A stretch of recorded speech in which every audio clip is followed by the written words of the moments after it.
I'm gonna help you build an affordable wardrobe that doesn't look cheap. Let's get started. Take the humble white t-shirt, for example. It's arguably the most versatile piece in fashion. It can just be layered with anything, but people in their quest to find the perfect tee will go drop $150 on one t-shirt. That's not your job if you're on a budget. You just need something that will get the job done. For example, this is a Uniqlo Supima tee. I bought this in 2020. 5 years later, it's still going strong. I did not spend that much money on it. And that is the tier of item that I'm trying to get you into. Things that are good enough and will give you a solid foundation, that are highly wearable, very versatile. And I honestly think it's good to start with items at that tier because, to be honest, we don't know what we want right off the bat. We have to experiment a little. So it's good to think of this like climbing a mountain. You want to establish your base camp.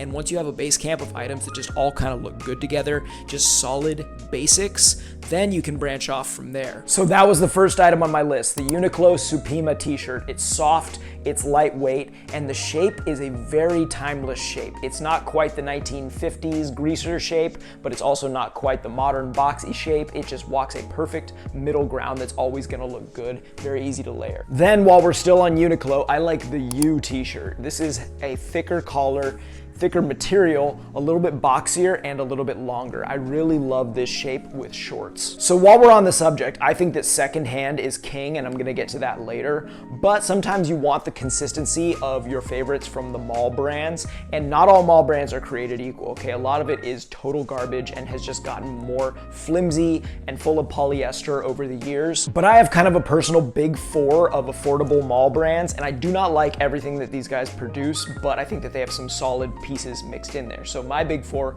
is Uniqlo, Levi's, Abercrombie, and Gap. And my general rule of thumb for all four of these stores is look at the tags, make sure they say 100% cotton. Yes, 100% cotton is not an automatic guarantee of quality, but I find that these materials tend to feel nicer when they're 100% cotton versus the polyester blends. Plus, polyester can be hot. Some studies have shown it to be hormone disrupting. It can get microplastics into the water. And just generally, I don't feel like it holds color as nicely as cotton or fades as nicely as cotton threads. So as a rule of thumb, I find that these four all do very solid basics when it comes to like tees and jeans. For example, Uniqlo's got the Supima and U tees. Abercrombie has like the boxy tee. If you like a more modern cut, they have the polished cropped tee if you're into that cropped look, but a little bit slimmer. Gap has their classic tee, which I love. It's very soft. I love their pocket tees. They always have a great selection of colors. And then Levi's honestly has a great pocket tee as well. Now, Levi's is gonna be a great go-to for jeans, and that brings me to my next subject. If you wanna buy jeans new, I kind of prefer raw denim. And when you hear raw denim, you automatically think selvage. You might think of jeans that are priced at $200 plus, but I've got a little secret weapon for you. It is called the Levi's 501 Shrink to Fit. So here is a pair of Levi's 501 Shrink to Fits that I've worn for a couple years on and off. And as you can see, they're getting some nice high contrast fades and whiskers, just like you would expect on selvage denim, because these two are raw, they are not selvage, so maybe the quality is not that high compared to selvage denim, but if you are on a budget, this pair sometimes on sale can retail for like $50. I think that's what I paid for these. Gap probably makes my favorite denim under $100. I'm a big fan of their 90s loose cut. And Abercrombie also has some pretty solid under $100 denim these days. I like the Abercrombie loose cut, but with Abercrombie and Gap, again, you want to watch out for ones that have stretch fabric in them, because I find that the quality on those pairs tends to be lower. Another item that I really like at Uniqlo is their seasonal merino wool sweaters. They're not that expensive. And if you're looking to kind of elevate your wardrobe or wear something a little classier than a sweatshirt, having a nice wool crew neck sweater can be a great move. Everyone needs a cool jacket, and the fact of the matter is once you start getting into materials like leather, you're not gonna get anything solid for under at least like $500-600. But you know what can look really cool? A denim jacket or a work jacket, things that are made of denim or cotton canvas. They still give you a similar silhouette. You get the collar to help frame your face, give you that kind of superhero build. Notice like every action star has a cool jacket, okay? But you don't have to get anything, you know, shearling or leather to have that look. You can start off off with like a mechanic jacket or a denim jacket that's relatively affordable, under $100. In fact, the one I'm wearing is the Levi's Premium Type 1 jacket, and I think it's over $100 normally. I got it on sale for under $100. And layering is where a lot of the magic happens in fashion. So again, back to the mall brands, I find that Uniqlo does very nice flannels. Imagine a like red flannel layered under this, just kind of peeking out. That's a very classic look. Flannels are like your best friend if you're balling on a budget, because they'll just add some color and pattern to your outfit. You've got a collar to help frame your face. It can just be a nice, handsome look. I'm also a big fan of workwear brands when it comes to building on a budget. Carhartt and Dickies come to mind, because even at the cheaper end of these brands, they are built to be functional. So they are not going to just fall apart on you right away. I have a pair of Dickies overalls that I'm very happy with. I have a pair of Carhartt canvas shorts that I'm very happy with. And also workwear is just more impervious to the winds of fashion. It's not as trendy, it's just functional. And so much of fashion has come from functionality and utilitarian use anyway. Like so much of fashion comes from workwear and the military. So you might as well go to the source. And that brings me to my next point. Go to the Army surplus. A lot of big cities have them. And for example, the 80s and 90s woodland camo pants, which I own a pair of, I could have worn those any year from like the 1990 really to now, and they wouldn't have looked out of place. They're just such a classic item. Same with an army green fatigue jacket. That is just such a classic item. Will look good with blue jeans, dark blue, light blue, black jeans. And army surplus items are priced to move. They are affordable. But this brings me to my biggest point. Buy secondhand first.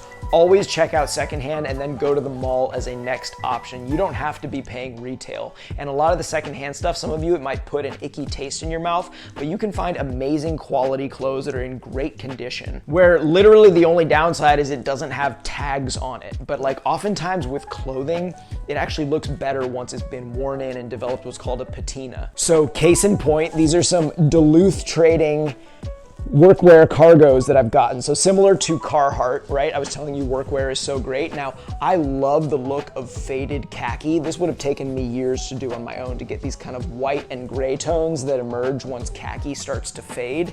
And I was able to just score these pants. Yeah, they have a couple holes in them. I actually like the holes. And I think that it just adds a lot of character to my outfits and looks very interesting when I'm wearing, say, a black sweater. But you can also find things like this Fruit of the Loom pocket tee from, I believe, the 80s, and it looks like it's barely been worn. I mean, there's no stains on it.